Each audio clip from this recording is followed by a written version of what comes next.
ఆలయంలో మూల విరాట్కి ఎదురుగా నిలబడి దర్శించరాదు అంటారు. ఎందుకని?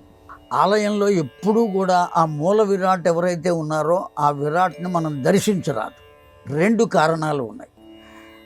పరమ పవిత్రమైనటువంటి ఆ దేవాలయంలో మనం ఎక్కడి నుంచో స్నానం చేసే మడిబట్టలు కట్టుకునే దేవాలయానికి వస్తాం. వచ్చేటువంటి మార్గంలో మనల్ని ఎవరు చూశారో, ఎవరు తాకారో తెలియదు మనకు.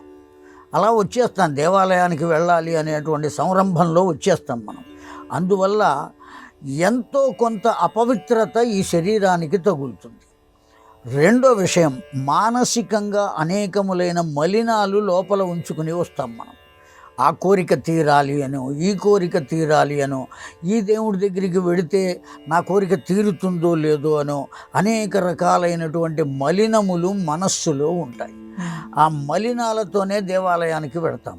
అందువల్ల ఎదురుగా నిలబడకూడదు. మూడవ విషయం, ఆ యంత్రం వేస్తే ఆ భగవంతుని పాదాల దగ్గర కింద గర్తంలో ఒక యంత్రం వేస్తారు. ఆ యంత్రం నుంచి శక్తి ఆ విగ్రహానికి వస్తుంది. ఆ శక్తి చాలా చాలా గొప్పది.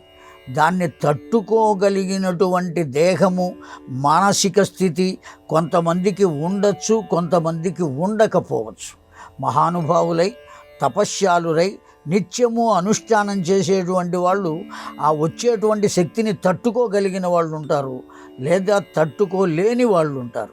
ఆ తట్టుకోలేని వాళ్ళు ఎవరైతే ఉంటారో వాళ్లకు అనర్థాలు జరుగుతాయి, కానీ వాళ్ళ కోరికలు తీరటం కానీ వాళ్ళు పుణ్యాన్ని పొందడం కానీ జరగదు. అందువల్ల ఇదిగో మీరు అలా నుంచోకూడదయ్యా, మీరు నుంచోవచ్చు అని చెప్పే కన్నా ఎవ్వరూ ఎదురుగా నిలబడరాదు అని చెబితే ప్రక్కకే నిలబడతారు. అందుకోసం చెప్పారు. రెండో విషయం, దేవస్థానానికి ఎదురుగా ఏముంటుందయ్యా అంటే ధ్వజస్తంభం ఉంటుంది. ఆ ధ్వజస్తంభం ఏమిటది, ఎందుకోసం పెట్టారు ఆ ధ్వజస్తంభం? ఆ ధ్వజస్తంభాన్ని దేని కొరకు పెట్టారు అంటే, ఆ ధ్వజస్తంభం యాంటీనా వంటిది. అనేకములైనటువంటి కార్యక్రమాలు ఛానల్స్ నుంచి లోకంలో అందరికీ అందుతున్నాయి. సెల్ ఫోన్స్లో కానీ టీవీల్లో కానీ అందుతున్నాయి.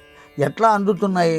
అవి ప్రసారం చేసేటువంటి చోటు నుంచి ఏమైనా వాళ్ళ ఇంటికి కానీ అతడి సెల్ ఫోన్కి కానీ వైర్లు ఉన్నాయా? ఏమీ లేవు.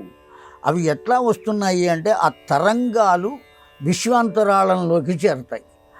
ఆ విశ్వంలోకి చేరినటువంటి, శూన్యంలోకి చేరిన తరంగాలను రిసీవ్ చేసుకునే, స్వీకరించేటువంటి శక్తి మన దగ్గర ఉన్న టీవీలో ఉన్నది, మన చేతుల్లో ఉన్న సెల్ ఫోన్లో ఉన్నది. అటువంటి శక్తిని దాంట్లో నిక్షిప్తం చేశారు. మనం నొక్కగానే ఆ దృశ్యం దాంట్లోకి వస్తుంది. ఎక్కడి నుంచి వస్తుంది అంటే, విశ్వంలో నిండి ఉన్నది. అది ఆ నిండి ఉన్నది దీంట్లోకి వస్తున్నది మనం చూస్తున్నాం. అట్లాగే ఆ భగవంతుని శక్తికి, ఆ శక్తిని ఊరు మొత్తం అందించడం కోసం అక్కడి నుంచి ఆ ధ్వజస్తంభం దగ్గరికి, ఆ ధ్వజస్తంభం దగ్గర కూడా కిందన ఓ యంత్రం వేస్తారు, కూర్మ యంత్రము అని. ఆ కూర్మ యంత్రం యొక్క ప్రభావం ఏమిటి అంటే, ఆ లోపల ఉన్న ఆ యంత్రంలో ఉన్న శక్తిని తాను స్వీకరించి ఆ యాంటీనా ద్వారా, ధ్వజస్తంభం ద్వారా మొత్తం ఆ గ్రామానికి అంతటికి అందించేటువంటి శక్తి ఉంటుంది దానికి. అందుకనే చెక్కతో పెడతారు, లేదా రాతితో పెడతారు, ఇనుముతో ఎవరూ పెట్టరు. ఒకవేళ ఇత్తడి తొడుగు తొడిగినప్పటికీ ఆ ధ్వజస్తంభానికి లోపల ఉండేది చెక్కయే. ఆ శక్తిని అది స్వీకరించి లోకానికి అంతటికి అందజేస్తుంది. ఆ శక్తి అక్కడ నుంచి ఇక్కడికి వచ్చేటువంటి మార్గంలో ఎవరు అడ్డు నుంచోరాదు.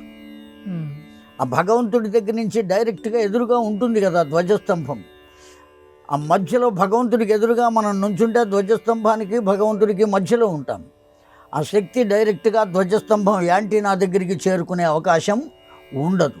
అందుకోసమని ఆ శక్తి మొత్తం అక్కడికి రావాలి, గ్రామానికంతటికి క్షేమం జరగాలి ఆ శక్తి వల్ల. అందువల్ల భగవంతునికి ఎదురుగా నుంచోవద్దు, ప్రక్కగా నుంచుని దర్శించండి అని పెద్దవాళ్ళు చెబుతారు.